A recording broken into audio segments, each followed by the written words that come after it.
On our wedding night, my fiancé actually hooked up with a blind woman before the ceremony didn't. He explained a theist stared that. That's when I knew he'd give me a warning. Maybe he thought I was an easy target. Soft little pushover bad for him. He picked the wrong girl for the wedding. My parents warned, as an heir to a rich family, you've gotta be firm, never soft. So he dared step on me on our wedding night and I had no reason to play nice. I ordered that blind woman shipped off to a mine in Africa. I saw the shock on his face, never thought he actually do, and he shouted sternly, do I need to do this? I just slapped him across the face. Did I expect me to be that fierce, but even then, he refused to admit fault. Instead, he accused me of overreacting, and kept saying he and that blind woman were pure. He said I was making a scene and embarrassing her. No foo.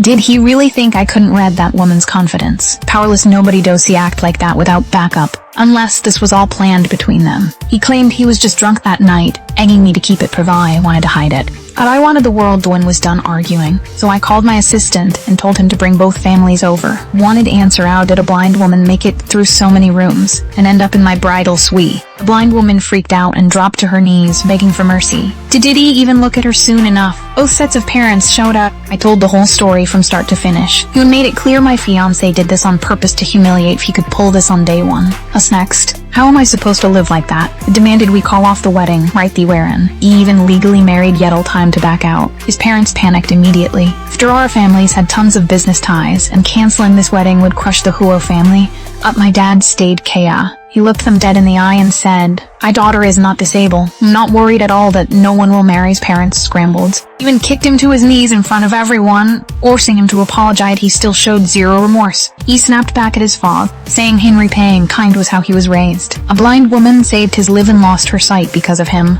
He had to take care of her forever. My mom was shaking with rage. He saw right through her. He wanted that woman all only pulled this stunt because his parents wouldn't approve. My dad was duh. He grabbed my hand and said wedding cancelled. But my fiancé did even flinch, she said. I bothered begging me to stay. My dad called him crazy, asking if he had any idea what would happen next. Or on next day, their stocks crashed off a cliff, hundreds of millions gone overnight, still falling with no sign of recovery. The internet went wild, calling the Hugh family a disgrace. They brought it all on themselves under all that pressure. They finally came crawling back, egging me to remarry. I already knew. He never wanted to marry Mo. I showed no mercy, told them to get out. I'm not someone who can't find love elsewhere. Is my desperate now? Started threatening and bribing me. He said the engagement was set by our elder, and breaking it would have serious consequences. My mom laughed coldly. He threatening of, and if it ruins everything, I'd never let my daughter marry that kind of man. If he could do that on our wedding night, how could I ever trust him?